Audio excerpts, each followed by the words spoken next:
So, here we are in your studio in Connecticut. It's 2020. Pandemic abounds. Lockdown everywhere. And you have a show up that you couldn't attend at Galerie Nagel Draxler in Berlin entitled The Praying Boy. But I'd like to ask you first about your early work and thinking as it pertains to painting before moving on to talk about your most recent output. Well, I think this is my early work. I'm 33 years old. And as far as painting is concerned, I think you're still a young artist in your 50s. I mean, I really think painting is for the old. I think of somebody like Jasper Johns, who's thankfully still with us. I was looking at his show recently and thinking, wow, I've got a long way to go. Yeah. Somehow, with each new exhibition, it almost does feel like my first, or at least I feel like I'm just starting to get any good at this thing. That's important. That's definitely important. And I think in all of the artists to have that kind of that ability to bury or swallow one's pride and start from scratch in a way. Always starting from scratch.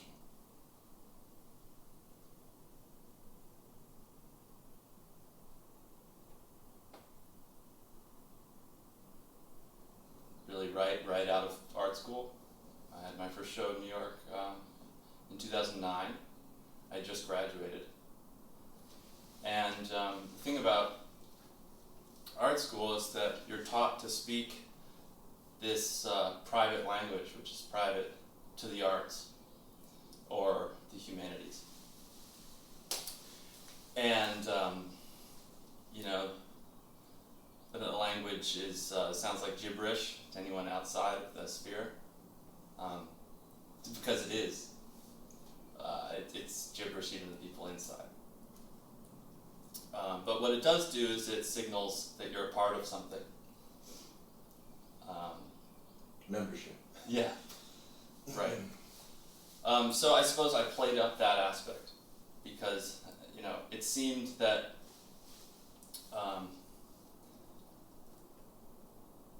if people couldn't understand, what they were looking at or what they were reading about, then it must be good.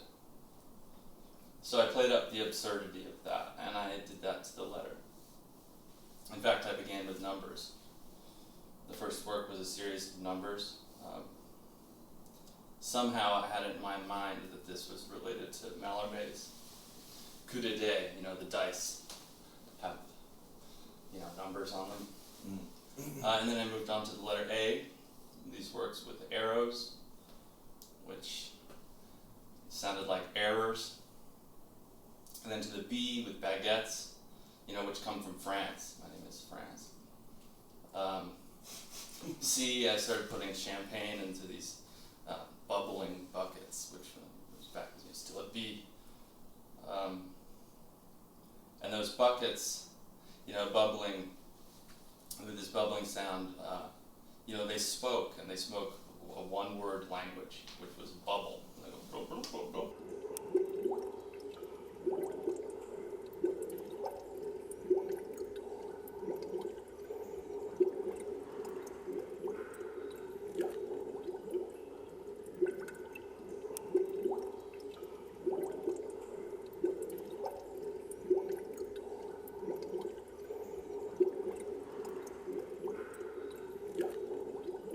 At some point along the way, Christian Nagel, sort of offhand joke, German joke,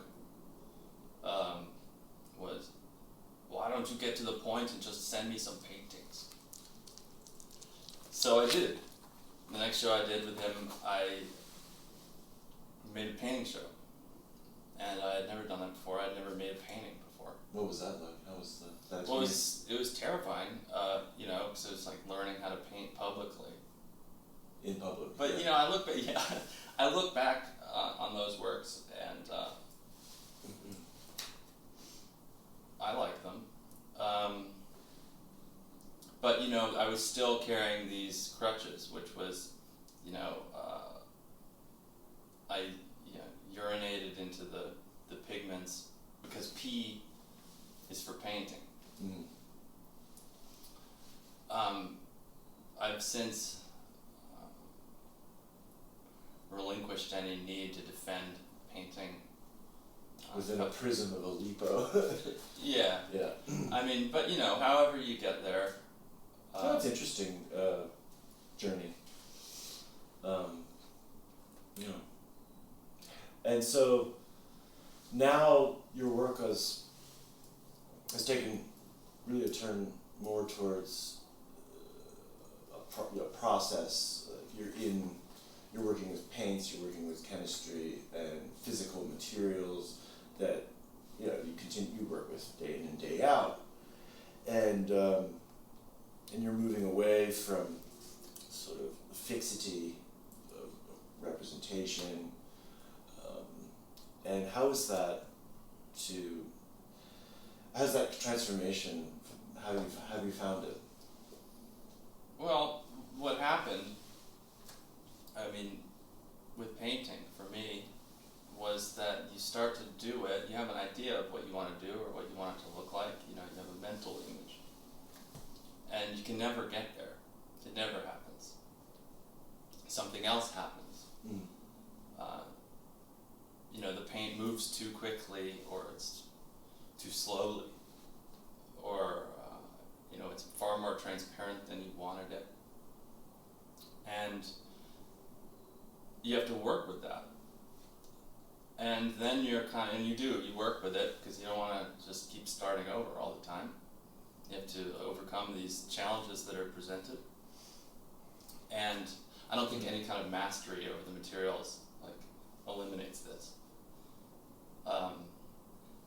But these challenges, which are sort of dictated by the medium, and which one hopefully overcomes, deliver the work to an unforeseen place, and that place, that destination is really, really exciting. I think it's the whole point.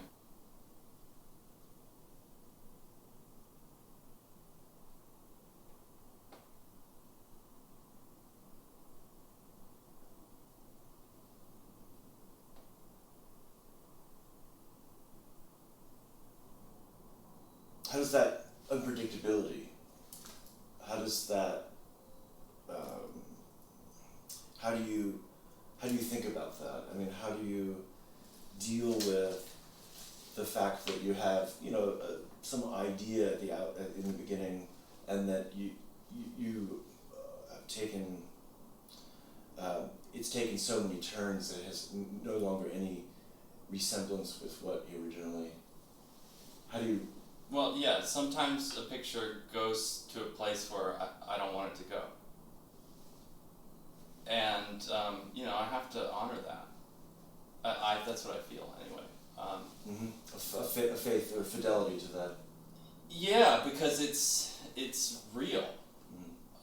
If I were to force the picture, that I had in my mind, I'd be missing the point. So, I think that's how it just so happens that all of my pictures end up looking, different from one another. Mm-hmm. There's no brand, no real series, or. Yeah, I don't know. I definitely don't work towards a brand. I hope people can recognize, my touch. Is that touch something that's locatable in gestures, or just in its kind of aseriality, its non-branding? Is that something, do you think, that could be indexed by your viewership? Or maybe that's of little concern to you? I think if you looked at the painting, from a few inches away, that's Okay. where it is. So yeah, in the details. Yeah, you can just look at the edge and tell.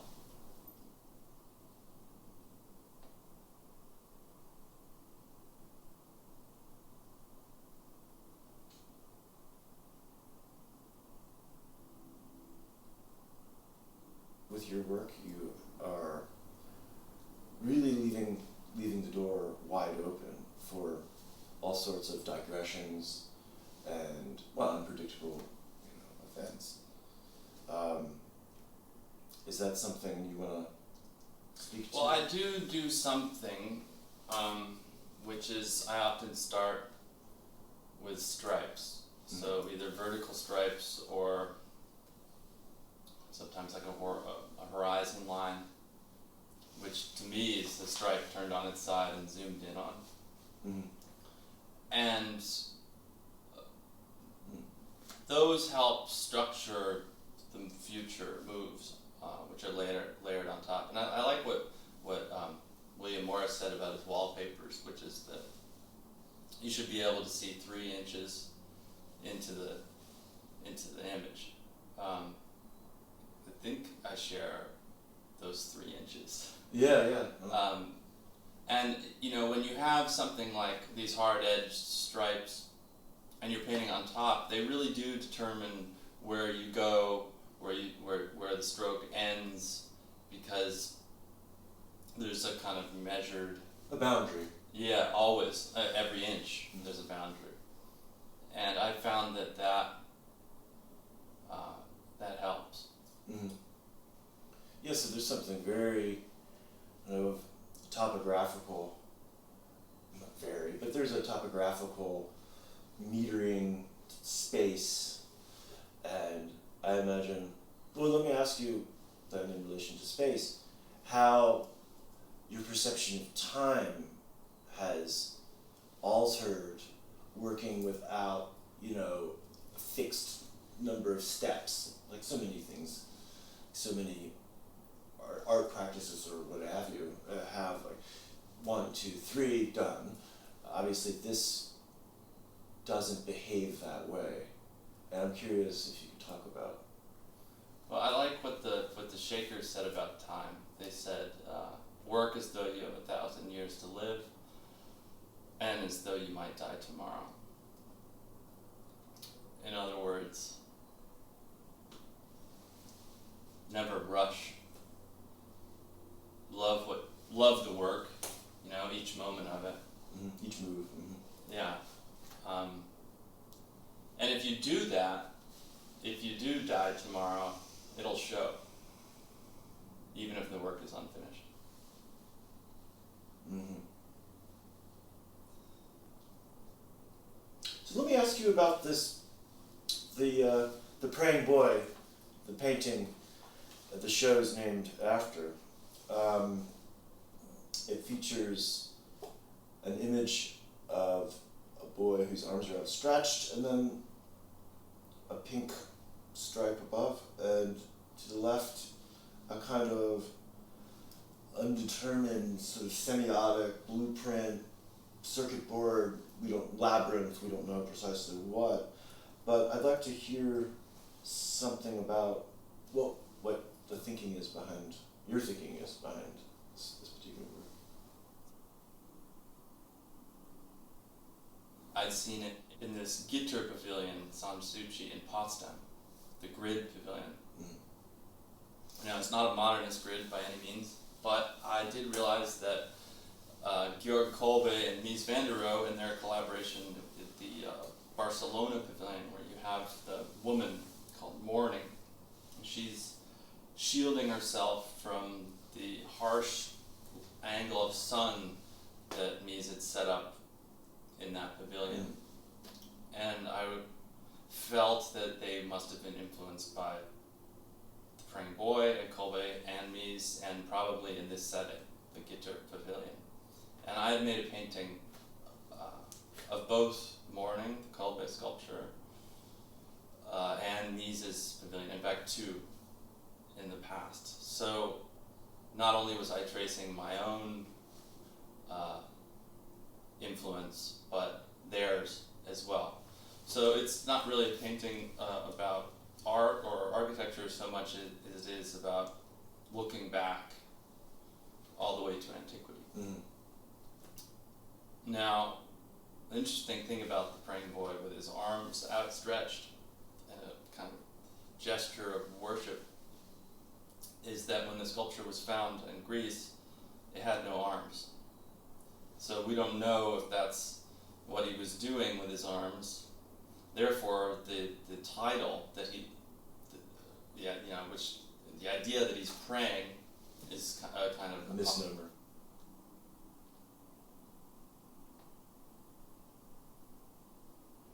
I also, cropped him at the waist.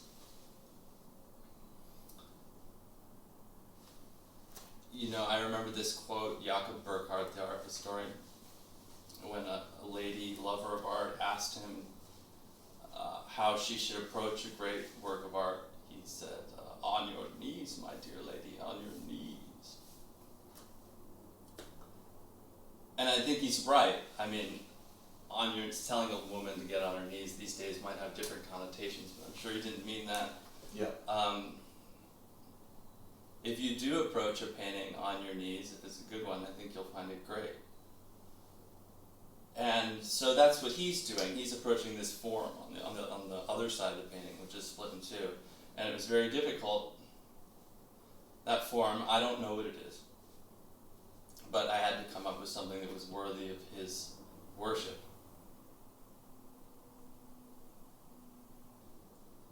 And in order to do that, I had to find something that was exciting enough to me, something kind of unknown. Yeah, but also kind of polyvalent. Could be so many things. Like him. Yeah. Yeah. And there's a grid-like quality to it, so it goes maybe... Yeah, in this one, the stripes are used in a very decorative sense. Yeah. Like a folk framing technique. Almost like and there's almost a kind of glass, transparent aspect on the side. Mm. So in a sense, the painting is built. It's not just painted. Right, no, absolutely. Well, thank you very much. This is really wonderful.